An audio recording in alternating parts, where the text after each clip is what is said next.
Well, after 4 years and 31 episodes, Chris Chibnall's Doctor Who has finally come to an end. So, did he drop the ball, or did he make an amazing episode? Neither.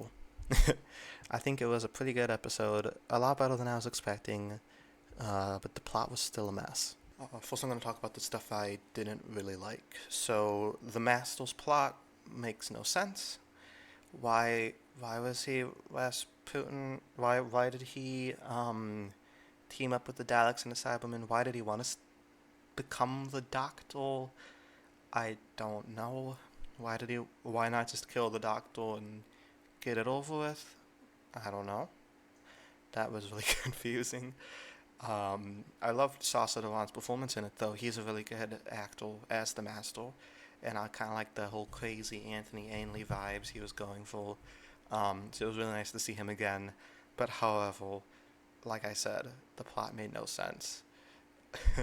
Also, the whole I don't know, it's just so much going on. Like the whole unit being infiltrated by the Cybermen, the Daleks and the other Daleks, and like the 13 was like, I've never seen a Dalek go against their own people. And it's like, dude, do you remember Into the Dalek? Because I do. Anyway, at least I got my bingo called. See? I got a bingo. 4 in a row. So I guess I'm good at predicting things after all. So one of the main things I was worried about was the episode was going to be too crammed and too much stuff would be going on without any explanation. And yeah, that did happen. But I feel like at least the characters were utilized well. Like, I'm not talking about the Cybermen or the Daleks because they were utilized horribly. They kind of just felt like background decorations. I'm talking about more so the companions and the doctors who came back. I thought they were very well utilized. They acted in character. He didn't pull a Luke Skywalker and have them be like completely ruined. Let me just go down the list and let you guys know what I thought of each character in this episode, because there were a lot. Okay, first off, Jodie Whittaker. She did a great job in this episode. You know, I've always said it's not her fault the writing sucks. I think she started off in her full season a bit rocky, but she kind of like grew into the role as it went on, and this definitely shows it. Because my favorite version of her is the Flex version of her, like these last couple seasons. And she was really good in this episode. She actually felt like the Doctor. Maybe having like Tegan and Ace to interact with, that definitely helped. But yeah, she was pretty good. Feel like with all the stuff happening in the episode, though, it didn't really feel like a celebration of her Doctor. It felt more like a celebration of the show itself. It would be like if like Matt Smith regenerated at the end of the Day of the Doctor instead of the Time of the Doctor. It's like, oh, okay. I don't know. It felt a little bit tacked on. Okay, so now we got the all the old doctors who came back. We got David Bradley as William Hartnell. We got Colin Baker, who I actually met, and he was really nice. We have Peter Davison. We have Paul McGann. We have Sylvester McCoy, and we have Joe Martin, who I don't really count as the Doctor, kind of like John Holt. Like she was never actually the Doctor. But she was cool. So I think all these Doctors. First of all, it was really surprising. I put that they were in it. So they actually they were there for fan service. They didn't really need to be there. Um, but I thought they were very well utilized. I loved the conversations between Davison and Tegan, and Sylvester and Ace. Especially Sylvester and Ace because that's like one of my favorite duos in all of Doctor Who. It was just so nice to see them act together again. I never really thought I'd see that again in Tolson. Those big finish, but this is completely different. And you could just tell that they were just so happy to be back. I like how they kind of like moved aside the whole like why do they look old now thing because it's not really them. It's just whole mental projections of them. So that makes sense. But yeah, overall, it's just really sweet and the good kind of nostalgia, like Spider-Man: No Way Home had kind of the good nostalgia, as opposed to the bad nostalgia. Like it seemed like they were actually trying. And I know Chibnall doesn't try that much, but I feel like he actually tried in this one. Paul was generating into David Tennant at the end was actually spoiled for me because being an American, I I have to wait like an extra 6 hours to watch the episode. But I opened Google just to look something up randomly, and it just bam, Jodie Whittaker turns into David Tennant. I'm like, fuck. But I don't know. I did predict him. I did predict that happening even before that got spoiled to me, and I predicted him saying what, what. So, makes me happy. I felt like Yaz was kind of there. He was in the episode. Um, the whole like they've been building this up for the last few episodes about how Yaz is in love with the doctor, and that was not touched on at all. Like it's clear that they care about each other, but her romantic feelings for the doctor were literally never mentioned, and I thought that was funny, and also kind of stupid because it's like, what was the point of any of that, you know? Um, but I think Amanda Girl is a good actress. I kind of hope she has a good career in the future. I thought the way she exited the series was kind of bullshit. The doctor's just like, well, looks like I'm regenerating. Time for you to get out of here. And it really made no sense because it's like, when was that ever a thing? You know, you had Sarah Jane with 3 and 4. You had Clara with 11 and 12. You had Ben and Polly. I don't have to go through the entire list, but like it's not unprecedented for the companion to be with 2 doctors. Like, look at Tegan. She was in this episode, and that happened. It's like Chibnall forgot about the fact that she has to leave the show until like the last minute, and he's like, "Oh yeah, I gotta write her out." Oh well. I thought that was so stupid. Like what? I don't know. I think they could have came up with something better. Honestly, it would have made more sense if she just died. Moving on to Dan, I think it was a pretty smart idea to write him out at the beginning of the episode because like there's already so much shit going on. We don't need Dan. Um, Now have not really hid the fact that I think Dan's very underwritten. He kind of just stands there and makes jokes. But I think he was pretty well utilized here. He was like, Doctor, I almost fell into space and drifted like George Clooney from Gravity, so I don't really want to do this anymore. And honestly, it makes sense. I can't blame him. I get it. So I think the way he left the show is good. I just wish he would have mentioned like his girlfriend, kind of girlfriend who was like, I don't, I love you, Dan. I hate you, Dan. Actually, you're okay. Like whatever happened to her? She wasn't mentioned at all. I don't, I don't know. Ace, I felt like was pretty well utilized. They didn't do anything to like actively make me roll my eyes, except for the scene where she like just had the jacket and the baseball bat for no reason, and of course we had to have the scene where she beats up a Dalek because that was our favorite famous scene from Remembrance of the Daleks. So of course that had to happen. I thought it was pretty stupid though. But like I said earlier, I loved her scene with Sylvester.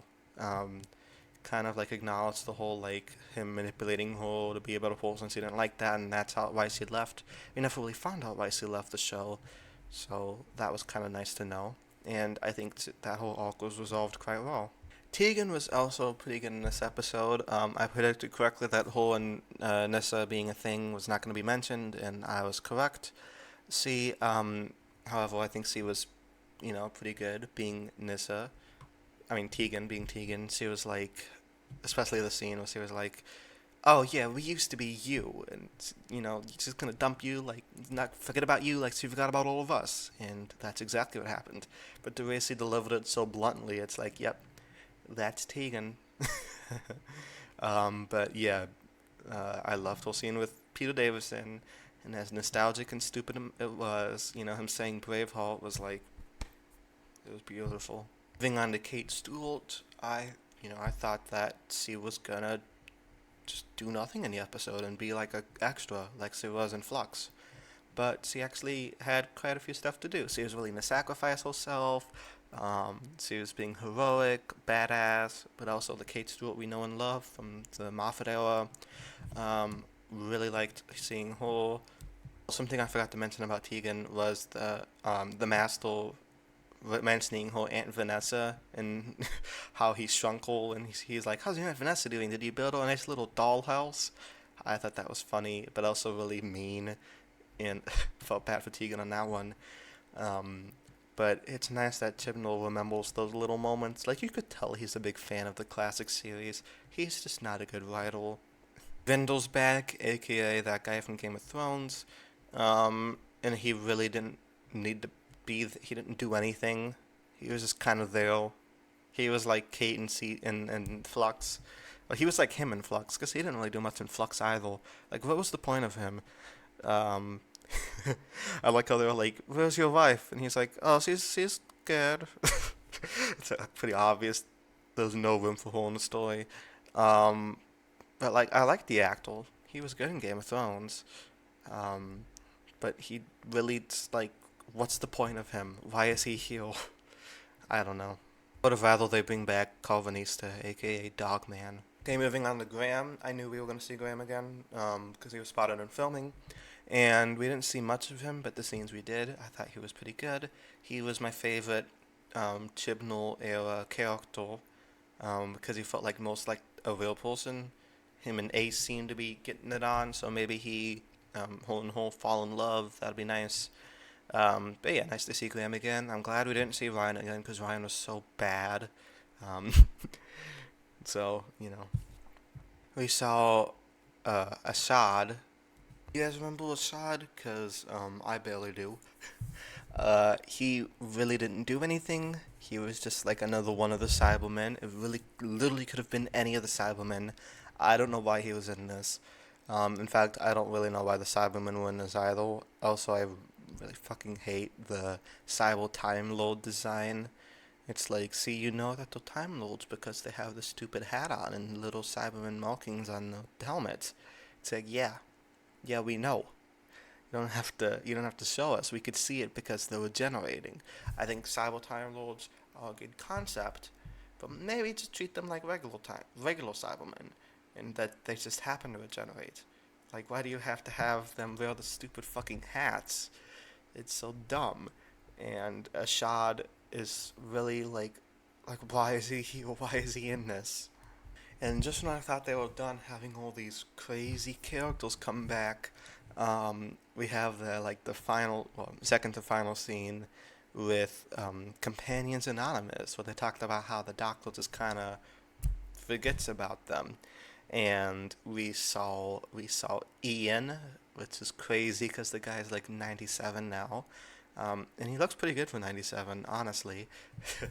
He's like, wait, what do you mean the Doctor changes in the different bodies? I wasn't there when that was developed, but it was so cool to see him again. Like I never thought I'd see him again. We have Jo Grant, my favorite companion. Where was she on my soul? There she is. Jo Grant. Um, she got like a good scene. She didn't really say much, but it was just nice seeing her. And we saw Mel, probably one of my least favorite companions. Though I've listened to a couple for Big Finish, and she's pretty good in Big Finish. She was there, so it's nice that like all these characters came back. Now I remember Chibnall saying that he wrote this episode not knowing if another writer was going to take over. So he kind of wrote this as not only Jodie's finale, but as like the finale of Doctor Who. So that's probably why all these characters came back, because like at least 10 characters came back. Um, and he didn't ruin any of them. I was surprised. He didn't. Everyone felt like they had a reason to be there, except for like the ones I mentioned earlier. But yeah, it's kind of surreal now though, because it's finally over. I've been bitching about Chris Chibnall's Doctor Who for the past 4 years. It's insane. And yes, this episode really was kind of stupid. Didn't make a lot of sense. It was a little bit nostalgia heavy to distract you from the fact that the plot was kind of bullshit. Um, but at least it was fun.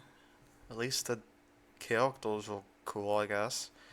Um, but you know, if I had to describe Chris Chibnall's era of Doctor Who, you know, it could have been a lot better. It could have been slightly better written, especially the last story. Well, you know, not only forced, but it was also cliche. It's very routine, running up and down corridors and silly monsters. It was perhaps a little too routine Doctor Who. It was very much what the audience was expecting. It's not really very challenging for them to watch. Well, it was very. The story itself had been done in different ways the past few years. A very much a whodunit on board a space liner. The very traditional sort of things people would expect from Doctor Who would fall into. Nice to have something totally different from the norm for just a change. The last episode was eminently much better than the previous four, but I still thought that the story was very boring. And those, of course, are not my words, but Chris's himself's. So, as much as I like to dog on the guy for being a bad writer, I, I honestly, you know, I'm not in his position. And everybody who's worked with him has said he's a nice guy. So he's like a nice guy, just a bad writer, like the opposite of H.P. Lovecraft. So on one hand, I feel like yeah no you're not a good writer, dude. But I kind of feel bad for him because like the internet just dunks on him all the time, and I guess I'm part of that too. But at least he tried this episode. At least he tried. It's like looking at a child's drawing. It's not very good, but you gotta be like, oh wow, look at that. Oh wow, you had a lot of fun there, didn't you? So yeah, bring on Russell T Davies. Very excited to see Tennant back and Catherine Tate for the 60th in like a year. But this kind of felt like a 59th anniversary episode. So like I'm already kind of nostalgic out at this point. I'm just kidding. I love Donna and Tennant. So let me know what you guys thought down in the comments below. And until next time, peace.